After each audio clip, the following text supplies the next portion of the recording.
Small story. So I almost didn't get into this event at all because I got stuck in the wrong line. It was utter chaos. People didn't know where they were supposed to be. All the press and bloggers were already inside. Then I finally figured out where I was supposed to be. I cut in front of probably 700 people. It was absolutely stressful. After a cute but rather cheesy announcement, I finally got to play with the phone, so all that stress actually had some goodness after all. As for the look and feel of the device, it's still plastic. It's got a non-textured glossy back that's got an interesting dimension to it. They call it white frost. You can see it has a little bit of a pattern on there. I really liked it actually. It's something new, something different. As compared to the Galaxy S3, they changed around the position of the flash. Also, they changed the position of the speaker to the bottom. I would have preferred if they kept it at the top where they had it before because I felt like it had less chance of being obstructed by your hand when you were holding it. The buttons have the exact same look and appearance as always. The funny thing is that the sides of this phone look exactly like metal. It's uncanny how much it looks like metal, but it's not. It's plastic. It's a little bit disappointing. Samsung, why didn't you just use metal this time? It would have been so much more premium. Same position for the home buttons and for the capacitive buttons. At the top, we have something new. To the very far right is the 2-megapixel front-facing camera. Then if you saw that little blinking light, that's actually an infrared emitter. And coupled to just the right of that is an infrared sensor. So coupled together, those two make the proximity sensor. You know, when you're making a phone call, you hold the phone up to your face. It's going to send out an infrared beam from the emitter. It's going to hit your face, bounce off your face, and then it's going to hit the infrared sensor. The infrared sensor is going to say, "Oh, there's something there," and it shuts off the screen so that you don't disturb anything on the display while making a phone call. But to the very far left, you've got something new. It looks like it's another infrared sensor that they're calling an infrared gesture sensor. It helps to detect movement. That way you can brush your hand up and down the display without touching it, and you can scroll through pictures, you can go up and down on web pages, and it actually works surprisingly well. On the bottom, we have a microphone for voice calls, and then there's a little bit of a ridge. It's actually a bezel. I really like that they've done this. I like the design. It's kind of protecting the Gorilla Glass 3 on the device. Yes, it's Gorilla Glass 3. I felt it with my thumbnail. It does protrude a little bit, but then I thought it was a little funny that the glass is still protruding slightly. So I'm hoping that if it hits this bezel, it will protect the corners of your display and not crack it as easily as before. But if it falls flat on the slightly protruding glass, I hope we're not goners. On the top, we have a headphone jack, a microphone, and an infrared blaster so that you can control your TVs and whatnot. That seems to be a very popular trend. I was completely shocked at how light this phone is. It feels really great in hand. It feels like a Galaxy S3 that's a lot lighter, and it's also incredibly thin. It feels like you're texting on a credit card when you're typing on this thing. There's really almost nothing there. Now, getting into the display, first thing you need to know, it's on full brightness right now. It is not as bright as the Galaxy Note 2, it's not as bright as the Galaxy S3, but it is really a gorgeous display. First thing I noticed while poking through menus is that the white point on this device is really warm, really pleasant to look at. It doesn't have a pink tint, doesn't have a green tint. I was very pleased. I managed to get up close and personal with my crazy-ass CX760. You can see the left-hand side is 720p Note 2, right-hand side 1080p S4. Make sure to have 1080p video quality as you're watching this on YouTube so you can see the pixel arrangement. This is actually an interesting pentile arrangement. Yes, it's pentile, but since it's 1080p technically, it is very, very pixel dense, and it's very hard to see whether it's actually pentile or not. I ended up having a very hard time actually seeing this configuration, A, until I'm looking at it at this level, and B, unless you're really turning it and trying to see, you can see that something is not quite 1080p like LCD screens, but it looks fantastic. This is the Xperia Z, by the way, which is 1080p Rgb Stripe, which basically means the pattern of the pixels themselves are 3 subpixels per pixel, and it's lined up in a stripe type arrangement. So red, green, blue, 1 pixel, red, green, blue, another pixel. So for non-pentile displays, you've got every pixel having 3 subpixels. So those 3 subpixels at different intensities make every single color that you're seeing. Looking on the right here is the Galaxy S3 720p pen tile. You can see that every pixel is only 2 subpixels. It goes green, red, green, blue, green, red, green, blue. So every single pixel is missing either a red pixel or a blue pixel. Now, as far as I can understand, Samsung makes pen tile displays because it's very hard to manufacture AMOLED displays with high pixel densities. The problem with looking at the Galaxy S3 display is that it's obvious that it's not very pixel dense. You can see there's a lot of black space in between. It looks very hatchy, barn door-ish. It just doesn't look like an HD display. So Samsung knew that they needed to figure out a way to create an AMOLED panel with a very high pixel density. A market competitor is born! 1080p AMOLED display. Now, it's hard to see the exact shape of the pixels, but if you can see where it says S4 at the bottom, this is from a Chinese tech site, IT168. This is actually a leak before the release of the S4. They were right, and this is accurate. So they are either diamond-shaped pixels now or hexagon-shaped pixels. The advantage of changing the shape of the pixels is because now you can see that they're able to smush them even closer together. So it's still pen tile. You've got a red, then a green, then a green, then a blue. But instead of being in a line type configuration or a hatchy configuration, it's squashed, making these little diamonds, and it's incredibly dense now. Still pen tile-ish, but dense. And it looks great. I really can't tell the difference.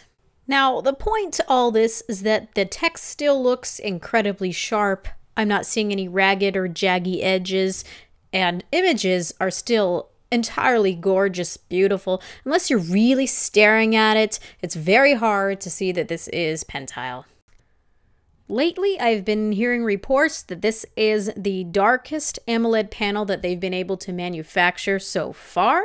Usually, when you have AMOLED panels, yes, black means that all the pixels are off, but there still was some light leaking, and that would affect the intensity of the black. So this is supposed to be very little light leak, if any at all. I need to get one of these guys and test it in the dark and use a camera and have the shutter speed at a very, very low rate so I can try to absorb any bit of photons that are being emitted.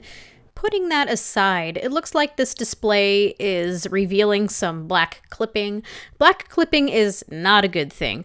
Granted, we are in ambient lighting, and you're not going to be able to see from 21 on the right-hand column all the way down to 0 on the left-hand column, but you should be at least seeing some of the numbers on that left-hand side column. You're not seeing any at all. Even when I look at it and I squint and I have of course the brightness is on maximum and all the display settings are on standard, but you can't see anything, and that's very concerning. When you are watching a movie with black clipping, just say that you are watching a dark scene and there's a person talking and there's a lot of things that are setting in shadow in the background. There's a lot of contrast. There's a lot of gradients in gray. But then with black clipping, just all you see is the person's face, and everything else just looks black. There's no definition in that scene anymore. So that's what I'm concerned with this image here, because honestly, I can see from 21 all the way down to 11. 11 is the number that's on the very top. But anything on that left-hand side column is entirely blacked out. So that means that anything that's darker than 11 is just going to be gone. It's just going to be black, and that is so incredibly frustrating. Hopefully it's not as bad as I'm actually thinking and seeing here. I need to get a hold of a device so that I can take it and really give a good look at it in the dark.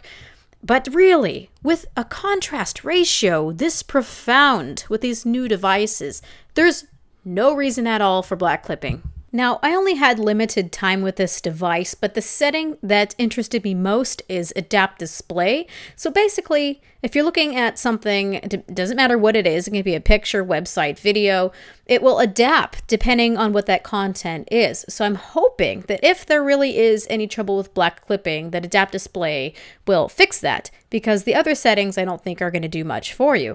As for a size comparison to my Galaxy Note 2, it's still a little shrimp compared to the Galaxy Note 2.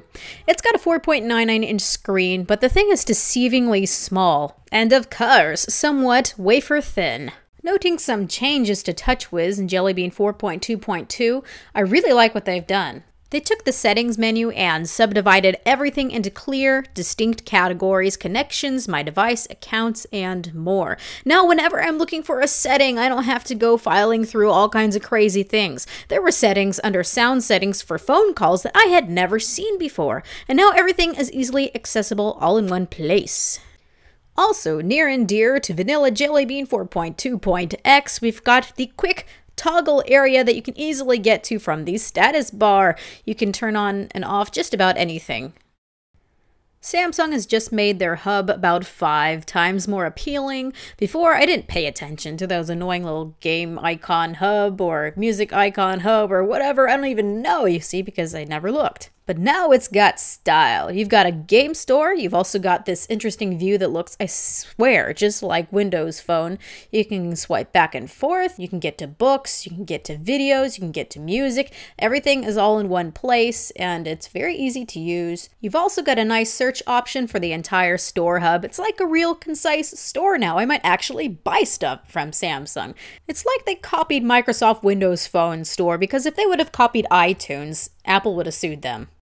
I can't tell you how many times I've found muck and guck on my fingers and have not wanted to touch my phone screen, so I found these next features actually pretty useful. If you get a consistent and accurate distance away from the screen, you can actually use kind of like an air view of anything like icons, pictures. It took me a little bit of time to get it down right, but once you get used to doing it, it's actually fairly easy and somewhat reliable. It's not a full gesture navigation system though, because once you open a preview of what's in a certain category, you can't actually execute the video that you want to see. You actually have to click at that point. I do like though that it gives me a feeling that I don't have to commit to looking at anything. Just say I don't want to have an email that's actually read yet. I can do an air view, go over it and see really what's inside that message. So that's actually really nice. Same applies for text messaging. You can get an idea of what's inside that text message without actually having to open it. Sweetheart, see, I never actually had a chance to read the message that you sent me, so I didn't know. My favorite preview feature is scrolling during video. So just say that you want to know what's ahead in the particular clip and you're not sure. Finally, there is a solution for that. You don't have to skip ahead and have to go and skip back to where you previously were. You can just get a preview of what's happening without touching it and then return right to where you were. So this is supposed to work with gloves and fingertips and just about anything else, right? Mm-hmm. I meant fingernails. I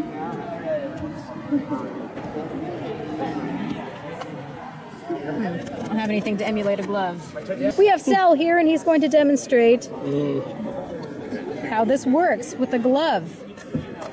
Back and forth or something. Oh, it recognized. Come on. We got it. No, maybe. Okay. Okay. It's not really a glove though. No. You know, a glove would probably work better than what shirt did. Probably. What's the point if you can't get your t-shirt to actually operate like a glove? Not impressed. I was completely fascinated that this is the first time I've seen a thermometer in a phone. I don't know why it's taken this long. I don't know where it was actually reading from. They said it was coming from where it said 36, but clearly it was not near freezing in the event. It was more like 72 room temperature-ish. But now I'll know if it's too hot to leave my chocolate in the car. Some comments on Smart Scroll. It doesn't use your eyes to actually look up and down the screen to make it scroll. It just pays attention to the fact that your eyes are looking at the screen. And then you can tilt the screen to get the page to scroll either up or down or to do whatever you'd like. It's kind of gimmicky. I had a hard time using it at some points. It would just keep going. But once I got a handle on it, it was like having a magical power. So it was pretty cool. I was very appreciative of all the people that were helping me at the event to look at the device, but then I got to a point where he kept taking it from me and I didn't get to look at all the camera features except for this one, but at least I find it interesting. The idea is to not always have to be the cameraman. So you can see the little stamp I'm waving to myself. That means I can look at myself from the front-facing camera while you're taking a picture of everything from the back. You can put many little different cutesy frames. There's a little heart. You can use this function during video, which I find to be really nice if you're filming your family but filming yourself still talking to your loved one. And then you can also use it in picture mode so that you can actually be in the picture among all the other smiling faces. That way you can be the cameraman without being stuck as the cameraman. I love how you can drag this frame around to where you want it. I also like that you can drag to increase the image size to your liking, although you can't rotate it, unfortunately. The photo album feature is really nice. You can put all your photos together in a particular album, scroll through it. The biggest part of the idea is a selling point where you can actually fabricate a real album that you are able to send away and have printed into a hard copy. It's kind of funny though because there's an application for the iPad that's been able to do this for quite some time. I didn't use it then and I honestly won't use it now. I was honestly a little bit disappointed with this feature because I wanted it to work more like the HTC One Zoe. I wanted to have some live views or something. You do have the option to take pictures and to record audio into those pictures, but it's not something that's available in this application. So I feel that this application is just a gimmick to make money, but what isn't? Puedo ir al baño. What did you do? But you tilted it. Ah, the famous phrase, "May I go to the bathroom?" Something that you might need in a foreign country, or at least to ask where the bathroom is. This is Samsung's newest voice recognition app to translate in real time. I took it upon myself to try it out. So I want to go to the bathroom. That's close enough, but it's a little loud in here anyway. As expected, the app had a little bit of trouble recognizing what we were saying with the noise volume that was at this event. The star part of this app is to speak back what you had translated. And it's coming out the back there, right? Yeah. So. I'm gonna do Spanish first. Okay. Quisiera ir al baño. Okay. I would like to go to the bathroom. So if you're in a noisy restaurant or sitting in the middle of a noisy city trying to ask some passerby what the heck something means or where to go in their own native language, don't count on it actually being loud enough. We did have it at max volume. That was probably my one complaint. Another nice feature of S-Translate is that not only can you translate in real time like I showed you, but you can also compose emails and text messages and then translate those. So quite useful, and hopefully you won't get stuck in the middle of nowhere without being able to talk to anybody.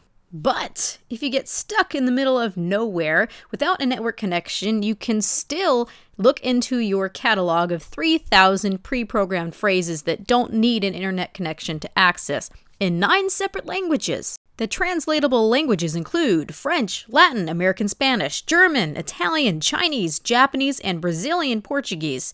And don't forget to include English. And if your particular language is not included, you're screwed. No, not really. Just get a pocket translator.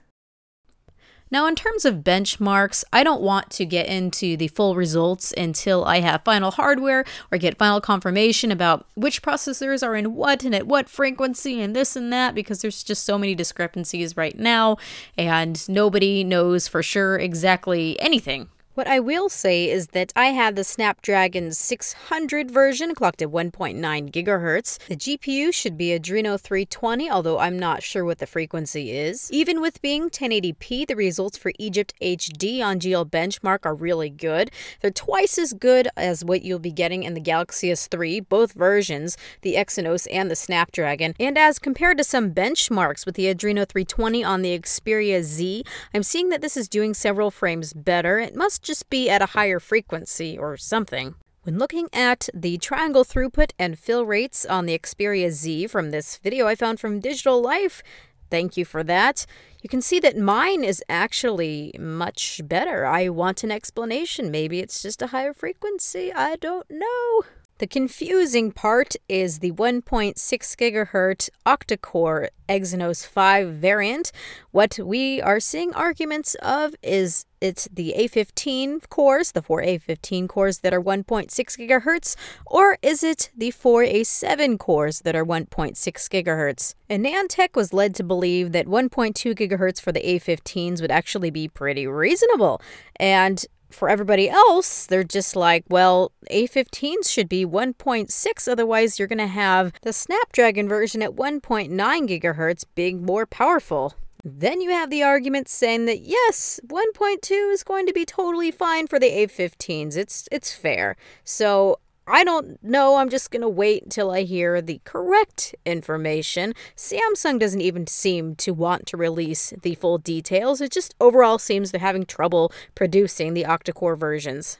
So now I must bid you farewell. I know there's a lot of things that I did not get to cover. I only had so much time with this device. I hoped I had covered a lot of things that most people probably wouldn't have gotten to. So I will be back with you during the hour-long review of this device.